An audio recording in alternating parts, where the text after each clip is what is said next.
আসসালামু আলাইকুম রহমতুল্লাহ। এমপি রচিত শর্টকাট সাজেশন 4-in-1 এর পক্ষ থেকে আপনাদের স্বাগত। আজকের লাইভ ক্লাসে আলোচ্য বিষয় যে সমস্ত শিক্ষার্থীগণ জাতীয় বিষয়ের অধীনে প্রিলিমিনারি 2019 সালের পরীক্ষার্থী তাদের উদ্দেশ্যে শর্টকাট সাজেশন। হিসাব বিজ্ঞান বিভাগে 8টি সাবজেক্টের মধ্যে 4টি ম্যাথ দেওয়া হয়েছে। ম্যাথমেটিক্যাল 4টি সাবজেক্ট মিলে একত্রে 4-in-1 বইটি ছাপানো হয়েছে। এখানে 4টি ম্যাথমেটিক্যাল সাবজেক্ট পাবেন। এই বইয়ের উপরে কভারের উপরে কিউআর কোড বারকোড দেওয়া হয়েছে। 4টি ম্যাথমেটিক্যাল সাবজেক্টের সমস্ত ভিডিও ক্লাসগুলো এই বারকোডে টাচ করলে পাবেন। তো আসুন আমরা প্রত্যেকটি সাবজেক্ট দেখে আসি কি কি আছে এখানে। প্রথমে ম্যানেজমেন্ট অ্যাকাউন্টিং। ম্যানেজমেন্ট অ্যাকাউন্টিং এর সমস্ত অধ্যায়গুলি এখানে সাজানো আছে অধ্যায় ভিত্তিক। এটা হচ্ছে 412503 কোড নাম্বার। আর এরপরে 5 নাম্বার অর্থাৎ 412505 বিজনেস ফাইন্যান্সের অধ্যায়গুলো সব এখানে দেওয়া আছে। এরপরে 7 হচ্ছে বিজনেস স্ট্যাটিস্টিক্স 412507 আর 412509 mathematics for business decision. Business ম্যাথের সমস্ত অধ্যায়গুলো খুব সুন্দরভাবে সহজ ভাষায় এখানে উপস্থাপন করা হয়েছে। তো আসুন এই 4টা সাবজেক্টের সাজেশন বইয়ের শুরুতেই আমরা ইনার পেজে দিয়েছি।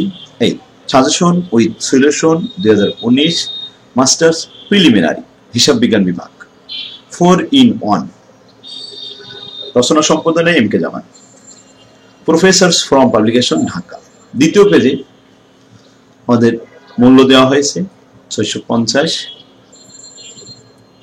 এরপরে আসুন সাজেশনগুলো আমরা একটু দেখি। বিজনেস এখানে প্রথমেই ম্যানেজমেন্ট অ্যাকাউন্টিং এর সাজেশন। প্রথম অধ্যায় 100% থিওরি। থিওরির জন্য আমরা মাত্র অল্প কয়েকটা প্রশ্ন বাছাই করেছি। এখানে 6টা প্রশ্ন দিয়েছি। এই 6টা প্রশ্ন আশা করি ইনশাআল্লাহ এর মধ্যে থাকবে। আর থিওরিগুলি সহজ ভাষায় এখানে উপস্থাপন করা আছে। তো আসুন দ্বিতীয় অধ্যায় কস্ট কনসেপ্ট। এখানে অঙ্ক থিওরি আছে এবং গাণিতিক প্রবলেমও আছে। থিওরিটিক্যাল মাত্র 5টা প্রশ্ন দিয়েছি আর ম্যাথমেটিক্যাল এই অধ্যায়ের ম্যাথগুলো খুবই সহজ, ইজি এবং ছোট ছোট। বি পার্ট এবং সি পার্ট দুই পার্টে এখানে পাবেন ম্যাথ। তো বি পার্ট আর সি পার্ট মিলে 1 নম্বর ফরম্যাট থেকে বেশি অঙ্ক দিয়েছি আর 3 নম্বর ফরম্যাট থেকে 2টো অঙ্ক দিয়েছি। এই অধ্যায়ের ম্যাথগুলোকে 4টি ফরম্যাটে ভাগ করা আছে। আর ফরম্যাট আকারে অঙ্ক করলে মনে রাখা সহজ হয়, কারণ এটা আপনি যা শিখবেন সবসময় মনে থাকবে কোন নিয়মের অঙ্ক কিভাবে ট্রিটমেন্ট করতে হয়। এজন্য ছাত্রদের মনে রাখার সহজ উপায় হলো এই ফরম্যাট আকারে খুব সুন্দরভাবে সাজায় গোছায় দেওয়া আছে আমার বইগুলো। তো আপনারা বইটা সংগ্রহ করুন, নিকটতম লাইব্রেরিতে পাবেন। নিকটতম লাইব্রেরিতে না থাকলে আমাদের সাথে সরাসরি যোগাযোগ করবেন, স্ক্রিনে মোবাইল নাম্বার দেওয়া আছে। 3 নম্বর অধ্যায়ে থিওরি প্রশ্ন মাত্র 5টা প্রশ্ন দিয়েছে এখানে। আর ম্যাথের 1 নম্বর ফরম্যাট থেকে 4টা প্রশ্ন দিয়েছি, 2 নম্বর থেকে 6টা আর 3 নম্বর থেকে মাত্র 1টা। এরপর আসুন 4 নম্বর অধ্যায় কস্ট ভলিউম প্রফিট, খুব গুরুত্বপূর্ণ একটা অধ্যায়। এর থেকে বি পার্টও থাকে, সি পার্টও থাকে। তো এখানে থিওরিটিক্যাল প্রশ্ন বেশি না, ম্যাথমেটিক্যালের উপরে বেশি জোর দিতে হবে। ম্যাথমেটিক্যাল খুব সহজ, 8টা রিকমেন্ড করতে হয়। 4টা ফরম্যাটে ভাগ করা আছে অঙ্কগুলো। আশা করি ইনশাআল্লাহ একবার দেখলেই সহজে বুঝতে পারবেন। তো সাজেশন আমাদের এটা যে প্রবলেম 2 এটা পাবেন 94 পেজে। প্রবলেম 3, 10 1 নম্বর ফরম্যাটের এই 3টা প্রশ্ন, এটা আছে 95 পেজ এবং 97 পেজ। 2 নম্বর ফরম্যাটে আছে 1, 3, 8, 14, 15 এই করে প্রশ্ন। এগুলো পাবেন 98, 2001, 101 এবং 103 নম্বর পেজ, 4 নম্বর পেজ আছে। 3 নম্বর ফরম্যাট থেকে মাত্র 2টা অঙ্ক দেওয়া আছে, প্রবলেম 1 এবং 2, এটা 105 এবং 106 নম্বর পেজে আছে। আর 4 নম্বর ফরম্যাট থেকে মাত্র 1টা অঙ্ক দিয়েছি, প্রবলেম 3, এটা 112 নম্বর পেজে আছে। এই ছিল আমাদের 4 নম্বর অধ্যায়ের সাজেশন। এবার 5 নম্বর অধ্যায় relevant cost for decision making, খুব গুরুত্বপূর্ণ একটা অধ্যায়। এদের থেকে থিওরিটিক্যাল প্রশ্ন মাত্র 3টে দিয়েছি, আর ম্যাথমেটিক্যাল প্রশ্ন দিয়েছি গুরুত্বপূর্ণ প্রশ্ন। 1 নম্বর ফরম্যাট থেকে 2টা, 2 নম্বর ফরম্যাট থেকে 3টা, আর 4 নম্বর ফরম্যাট থেকে 1টা, 5 নম্বর ফরম্যাট থেকে 1টা। এই কয়টা অঙ্ক করলে আশা করি ইনশাআল্লাহ আপনি যে কোনো অঙ্ক অ্যান্সার করতে পারবেন। ঠিক আছে, একটা ফরম্যাট থেকে 1টা বা 2টা অঙ্ক প্র্যাকটিস করলে ওই ফরম্যাটের সকল অঙ্ক আপনার জন্য সহজ হয়ে যাবে। আর ফরম্যাট আকারে অঙ্ক শিখলে মনে রাখতে যেমন সহজ হয়, অ্যান্সার করতে তখন 99%, 100% নির্ভুল অ্যান্সার করা সহজ হয়। তো আমার বইটা সংগ্রহ করে এই ম্যাথগুলো প্র্যাকটিস করুন, আশা করি ইনশাআল্লাহ A+ পাবেন এই সাবজেক্টগুলো। 6 নম্বর অধ্যায় আসে বাজেটিং এন্ড বাজেটরি কন্ট্রোল। এটা খুব গুরুত্বপূর্ণ অধ্যায়। এখান থেকে থিওরি আসে, ম্যাথও আসে। ম্যাথ দিয়েছে মাত্র 3টা। এরপর আসুন 7 নম্বর অধ্যায় ফ্লেক্সিবল বাজেট। ফ্লেক্সিবল বাজেট খুব গুরুত্বপূর্ণ একটা অধ্যায়। এই অধ্যায় থিওরি কম, ম্যাথমেটিক্যাল বেশি। তো ম্যাথমেটিক্যাল গুরুত্বপূর্ণ অঙ্ক দিয়েছি। 1 নম্বর ফরম্যাট থেকে 1টা, 2 নম্বর থেকে 1টা, 3 নম্বর থেকে 1টা, 4 থেকে 2টো দিয়েছি, আর 5 থেকে 1টা দিয়েছি। প্রত্যেকটা ফরম্যাট থেকে আমরা যদি 1টা বা 2টা করে অঙ্ক শিখতে পারি, তাহলে ওই অধ্যায়ের ওই ফরম্যাটে যে কোনো অঙ্ক আপনি সলভ করতে পারবেন। এটাই সুবিধা। সাজেশন শুধুমাত্র কয়েকটা বোর্ড প্রশ্ন মুখস্থ করলে চলবে না। নির্ভুলভাবে অ্যান্সার করার জন্য আপনাকে ওই অধ্যায়ের সমস্ত নিয়মগুলো জানতে হবে। আর সহজভাবে নিয়ম জানার অভিনব কৌশল হচ্ছে এই ফরম্যাট। আমার আবিষ্কৃত ফরম্যাট অনুযায়ী আপনারা অঙ্ক করলে আশা করি খুব নির্ভুলভাবে অ্যান্সার করতে পারবেন। বিগত বছরগুলিতে দেখা যাচ্ছে যে ছাত্ররা ফেল করে আসছে ম্যাথমেটিক্যাল, কারণ তারা সব নিয়মগুলো মনে রাখতে পারে না। এলোমেলো অবস্থায় সাধারণ থাকে অন্য বইগুলিতে, সাধারণ বইগুলো বাজারে যা আছে, তাতে দেখা যায় ছাত্রদের অসুবিধাই বেশি হয়।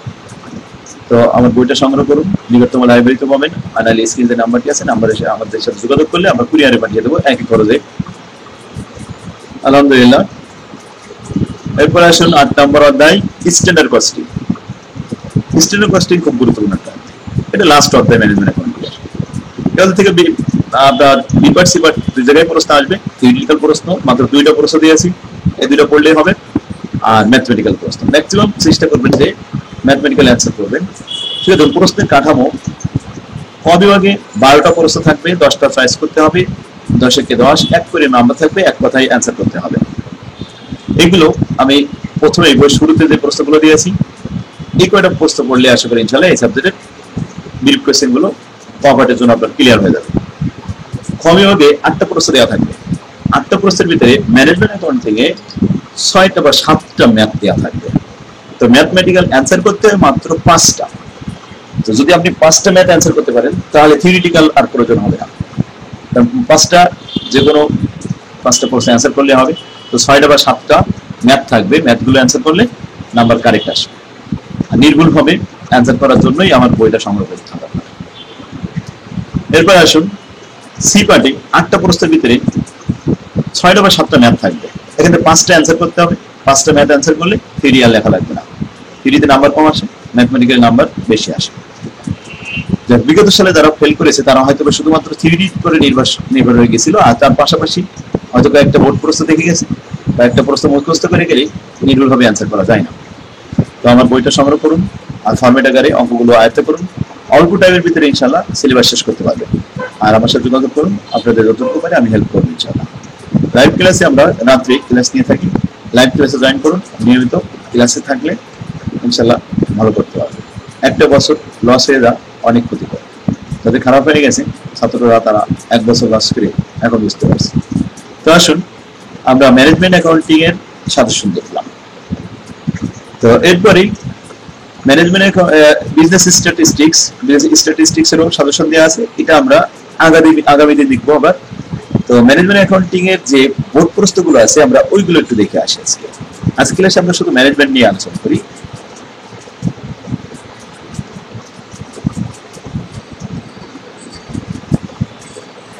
ম্যানেজমেন্ট অ্যাকাউন্টিং এর বোর্ড প্রশ্ন এখানে সবার লাস্টে দিয়েছি, দেখেন।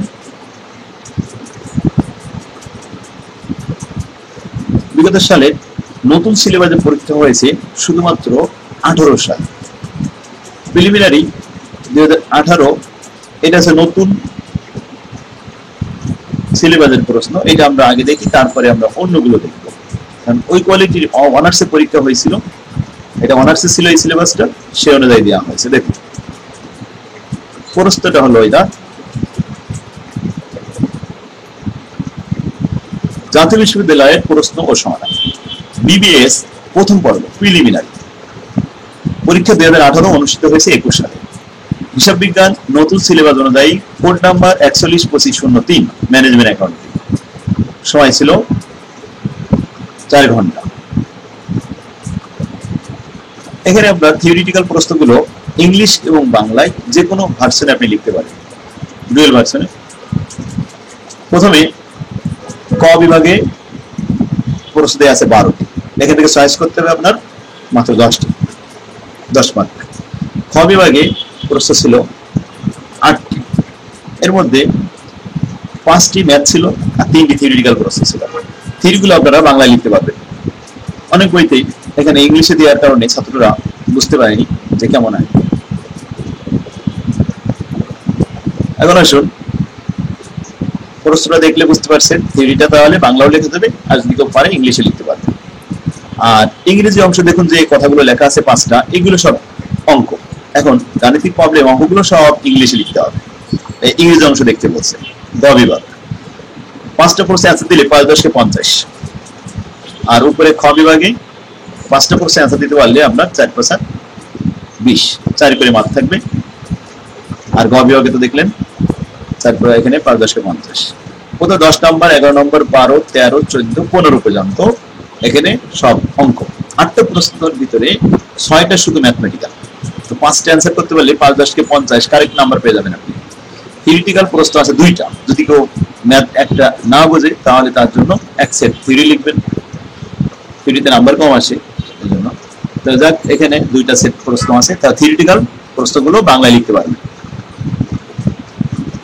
এরপরে দেখুন ইংলিশে যে অঙ্কগুলো আসছে, অঙ্কগুলো কোন অধ্যায় থেকে আসছে, কোন ফরম্যাট থেকে, আমি এটা লিখে দিয়েছি।